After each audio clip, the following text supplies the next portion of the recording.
Microsoft ওয়ার্ডে যারা নিয়মিত কাজ করেন এবং যারা মাইক্রোসফট ওয়ার্ড শিখতে চান তাদের জন্য আজকের এই ভিডিওর মাধ্যমে মাইক্রোসফট ওয়ার্ডের নতুন কিছু সিক্রেট টিপস আপনাদেরকে দেখানো হবে, যেগুলো ব্যবহার করে আপনাদের দৈনন্দিন জীবনে মাইক্রোসফট ওয়ার্ডের কাজের গতিকে আরও ত্বরান্বিত করতে পারেন।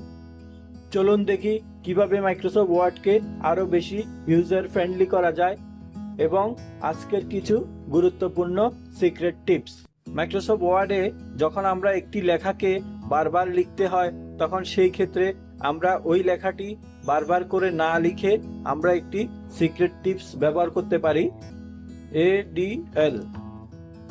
এভাবে আপনি অ্যামিটি ডুইলিং লিমিটেড এই শব্দটি, এই সেন্টেন্সটি আপনাকে বারবার করে লিখতে হয়, সেই ক্ষেত্রে আপনি শুধু ADL লিখলেন, স্পেস দেওয়ার সাথে সাথে লেখাটি অটোমেটিক্যালি চলে আসলো। বাংলাদেশ লিখেন, আপনি BD লিখলেন, বাংলাদেশ লেখাটি চলে আসলো। ইউনিভার্সাল ট্রেড হাউস, আপনি শুধু UTH লিখলেন, সেই ক্ষেত্রে এই লেখাটি বারবার করে লিখতে হচ্ছে না। আপনি শুধু একটি শর্টকাট কি লিখলেন আর লেখাটি অটোমেটিক্যালি চলে আসলো, তাহলে আপনাকে এত বড় লেখাটি বারবার করে লিখতে হচ্ছে না। এটি আমরা কিভাবে সেট করব? এজন্য দেখুন, আমাদেরকে যেতে হবে ফাইল মেনুতে, ফাইল মেনু থেকে অপশনে ক্লিক করতে হবে। অপশনে ক্লিক করার পর এখানে প্রুফিং একটি অপশন আছে, এই প্রুফিং অপশনটিতে ক্লিক করতে হবে। প্রুফিং এ ক্লিক করার পর অটো কারেক্ট অপশনস এই বাটনটিতে ক্লিক করতে হবে। যেই শব্দটি আপনি রিপ্লেস হিসেবে ব্যবহার করতে চান সেটি এখানে লিখবেন আর শব্দের ডিটেলসটি এখানে লিখবেন। যেমন আমি লিখতে পারি যে GBT, ডিটেলসে লিখতে পারি। এরপর আমরা এটাকে অ্যাড করব। অ্যাড করার সাথে সাথে দেখুন এখানে নতুন একটি শব্দ অ্যাড হয়েছে। তো এরপর এভাবে আমরা আমাদের প্রয়োজনীয় আরো বড় বড় শব্দগুলোকে এভাবে অ্যাড করে নিতে পারি। যেমন আমরা এখানে হ্যালোর সাথে একটি কমা যুক্ত করে একটি শব্দ তৈরি করেছি এবং এটির সাথে একটি সেন্টেন্সকে রিপ্লেস করে দিয়েছি। এখন আমরা অ্যাড করব। এরপর দেখুন আমরা যখন এটিকে লিখব HELLO হ্যালো কমা, দেখুন automatically hello how are you একটি সেন্টেন্স যুক্ত হয়ে গিয়েছে। তাহলে আমরা বড় বড় অনেকগুলো সেন্টেন্সকে এভাবে ছোট করে শর্টকাট কির মাধ্যমে আমরা আমাদের কাজগুলোকে তাড়াতাড়ি শেষ করতে পারি। এখন দেখুন দ্বিতীয়টি হলো ওয়াটারমার্ক। আমরা কিভাবে একটি পেজের মধ্যে ওয়াটারমার্ক সেট করব? সাধারণত আমরা যখন কোনো প্রেজেন্টেশন তৈরি করি অথবা কোনো নোটশিট তৈরি করি সেই ক্ষেত্রে আমরা ওয়াটারমার্ক ব্যবহার করি। তো আজকে আমরা দেখব কিভাবে ওয়াটারমার্ক সেট করব। ওয়াটারমার্ক সেট করার জন্য আমাদেরকে যেতে হবে পেজ লেআউট। পেজ লেআউট থেকে আমরা এখানে দেখুন ওয়াটারমার্ক একটি অপশন আছে, আমরা এটিতে ক্লিক করব। ক্লিক করার সাথে সাথে এখানে আমাদেরকে অনেকগুলো টেমপ্লেট দেখাবে।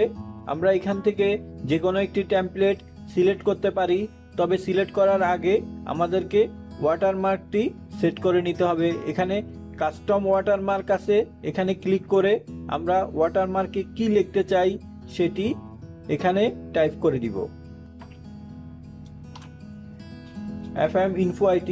এছাড়া আমরা চাইলে এখানে ছবিও সেট করতে পারি, সেজন্য আমাদেরকে এখানে পিকচার ওয়াটারমার্কে ক্লিক করে এখান থেকে যে কোনো একটি ছবি সিলেক্ট করে দিতে হবে আমাদের ড্রাইভ থেকে, অথবা যেখানে ছবি আছে সেই লোকেশন থেকে ছবিটি সেট করে দিতে হবে। তো আমরা এখানে ছবি নয়, আমরা এখানে টেক্সট সেট করতে চাচ্ছি। তো সেই ক্ষেত্রে আমরা এখানে টেক্সট ওয়াটারমার্ক এই অপশনটিতে ক্লিক করে এখানে টেক্সট কি টেক্সট আমাদের ওয়াটারমার্ক হিসাবে কি টেক্সট থাকবে সেটি এখানে লিখে দিব। তো আমরা এখানে লিখলাম FM Info IT, ওকে করলাম। ওকে করার পর দেখুন আমাদের পেজের মধ্যে একটি ওয়াটারমার্ক চলে এসেছে, যেটি এই যে এখানে দেখাচ্ছে FM Info IT, অর্থাৎ লেখার ব্যাকগ্রাউন্ডে একটি ব্যাকগ্রাউন্ড সেট হয়েছে, যেটি আমরা এখানে দেখতে পাচ্ছি। এভাবে আমরা আমাদের কাজের প্রয়োজনে ওয়াটারমার্ক সেট করতে পারি। এরপর দেখুন আমরা কিভাবে একটি ডকুমেন্টের সৌন্দর্য বৃদ্ধির জন্য আমরা পেজের চারপাশে বর্ডার সেট করতে পারি। এখন আমরা সেটি দেখব। পেজ বর্ডার সেট করার জন্য আমাদেরকে যেতে হবে পেজ লেআউট এই অপশনটিতে। এই অপশনটিতে যাওয়ার পর আমরা এখানে একটি অপশন পাবো, সেটি হলো পেজ বর্ডার। এরপর দেখুন এখানে আমরা পেজ বর্ডার কিভাবে দিতে চাই, এখানে অনেকগুলো টেমপ্লেট দেওয়া আছে। আমরা এখান থেকে পেজের চারপাশে আমরা বর্ডার রাখতে চাই, সেজন্য আমরা এভাবে যেটি চারপাশ সিলেক্ট করা আছে সেটি আমরা ক্লিক করব। এরপর দেখুন এখানে অনেকগুলো বর্ডার অপশন আছে। আমরা এখান থেকে যে কোনো একটি বর্ডার চুজ করতে পারি, আর যেটি আমরা চুজ করব এখানে দেখুন চারপাশে সেটি প্রিভিউতে দেখাবে। এখানে 8 বর্ডার আছে, এগুলো এখানে ডিফল্ট সেট করা আছে। আপনি চাইলে এগুলো এখান থেকে চুজ করে দিতে পারেন। অনেকগুলো অপশন আছে, আপনি আপনার পছন্দ মতো যে কোনো একটি অপশন ব্যবহার করতে পারেন এখান থেকে। এছাড়া এখানে বর্ডারের সাইজ আছে, আপনি চাইলে এই বর্ডারের সাইজগুলো ছোট বড় করে নিতে পারেন এখান থেকে। এরপর দেখুন অ্যাপ্লাই টু, আপনি যে পেজটাতে কাজ করতেছেন এটিতে শুধু সেট করবেন নাকি অন্য অন্য পেজেও সেট করবেন, সেটি আপনি এখান থেকে সেট করে দিতে পারেন। বর্ডারের আরও কিছু ডিজাইন পরিবর্তনের জন্য সাইজগুলো চেঞ্জ করে বর্ডারের ধরন পরিবর্তন করতে পারেন। এরপর আমরা ওকে করব। ওকে করার পর দেখুন পেজের চারপাশে এভাবে একটি বর্ডার চলে এসেছে। আমরা যে কোনো ডকুমেন্টে পেজ বর্ডার সেট করে আরও বেশি পেজের সৌন্দর্য বাড়াতে পারি। এখন আমরা আরেকটি অপশন দেখব, সেটি হলো ওয়ার্ড ডকুমেন্টে আমাদেরকে মাঝে মাঝে ব্যাকগ্রাউন্ড কালার চেঞ্জ করতে হয়, অর্থাৎ ফন্টের পেছনে যেই কালারটি থাকে পুরো ডকুমেন্ট জুড়ে কিভাবে আমরা ব্যাকগ্রাউন্ড কালারটি চেঞ্জ করব। এটি সাধারণত আমরা যখন ওয়ার্ড নিয়ে কাজ করি আমাদেরকে অনেকক্ষণ পর্যন্ত কম্পিউটার স্ক্রিনের দিকে তাকিয়ে থাকতে হয়। সেই ক্ষেত্রে আমরা ব্যাকগ্রাউন্ড কালারটি যদি চেঞ্জ করে দিই, একটি সফট কালার ইউজ করি, সেই ক্ষেত্রে আমাদের চোখের প্রবলেমটি আর হবে না। আমরা চাইলে ব্যাকগ্রাউন্ডে যে কোনো একটি কালার পছন্দ করতে পারি। সেজন্য আমাদেরকে যেতে হবে পেজ লেআউট এই অপশনটিতে। এখান থেকে দেখুন আমাদের পেজ কালার একটি অপশন আছে, এখান থেকে আমরা পেজের ব্যাকগ্রাউন্ডে যে কোনো একটি সফট কালার বা প্রয়োজন অনুসারে আমরা যে কোনো একটি কালার সেট করে দিতে পারি, বা যে কোনো ধরনের পোস্টার তৈরি করার ক্ষেত্রে আমরা আমাদের পেজের ব্যাকগ্রাউন্ড কালার চেঞ্জ করে ডকুমেন্টের সৌন্দর্য বাড়াতে পারি। এখন আমরা দেখব সেম একই ডকুমেন্টকে সবকিছু ঠিক রেখে কিভাবে আরেকটি ডকুমেন্ট তৈরি করব এবং কাজের সুবিধার জন্য কিভাবে কয়েকটি ডকুমেন্টকে একই উইন্ডোতে সেট করব। এজন্য আমাদেরকে যেতে হবে ভিউ অপশনে। ভিউ অপশন থেকে নিউ উইন্ডো। নিউ উইন্ডোতে ক্লিক করার সাথে সাথে দেখুন আমার এখানে সেম দুটি ফাইল তৈরি হয়েছে। তো এই ক্ষেত্রে আমরা আমাদের প্রয়োজন অনুসারে একটি ফাইলকে ঠিক রেখে আরেকটি ফাইলকে এডিট করতে পারি। অনেকগুলো ডকুমেন্ট নিয়ে আমাদেরকে যখন কাজ করতে হয় তখন আমরা চাইলে আমাদের আলাদা আলাদা ডকুমেন্টগুলোকেও এক উইন্ডোতে সেট করতে পারি। এখানে দেখুন একটি অপশন আছে ভিউ বাই সাইড। এই অপশনটিতে ক্লিক করে আমরা এভাবে আলাদা আলাদা ডকুমেন্টগুলোকে একই উইন্ডোতে নিয়ে আসতে পারি।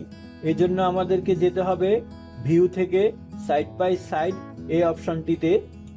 এই অপশনটি ব্যবহার করে আমরা ডকুমেন্টগুলোকে আলাদা আলাদা সাইড বাই সাইডে রেখে আমরা একই টাইমে অনেকগুলো ডকুমেন্টে কাজ করতে পারি। এখন দেখুন একটি ওয়ার্ড ডকুমেন্টে যখন অনেকগুলো পেজ থাকে তখন আমরা কাজের সুবিধার জন্য কিভাবে ওই পেজগুলোকে একই উইন্ডোতে নিয়ে আসব। এজন্য আমাদেরকে যেতে হবে ভিউ অপশনে। ভিউ অপশন থেকে দেখুন এখানে 1 পেজ, 2 পেজ, পেজ ওয়াইড। আমরা যদি 2 পেজ ক্লিক করি তখন দেখুন সেই ক্ষেত্রে প্রথম পেজ, দ্বিতীয় পেজ, এভাবে আরো নিচের দিকে যদি পেজ থাকে তাহলে আমাদের পেজগুলো এভাবে স্প্লিট হয়ে যাবে, আমরা একই উইন্ডোতে অনেকগুলো পেজ একসাথে দেখতে পাবো। এই ক্ষেত্রে আমাদের কাজ করার সুবিধা অনেক বেড়ে যাবে। মাইক্রোসফট অফিসের অন্যান্য প্রোগ্রামগুলো নিয়ে আপনাদের সামনে নিয়মিত হাজির হতে চাই, এজন্য চ্যানেলটি সাবস্ক্রাইব করার অনুরোধ জানাচ্ছি। মাইক্রোসফট ওয়ার্ড, এক্সেল অথবা অফিস নিয়ে যদি কোনো প্রশ্ন থাকে অবশ্যই সেটি কমেন্টের মাধ্যমে জানাবেন। আল্লাহ হাফেজ, আসসালামু আলাইকুম।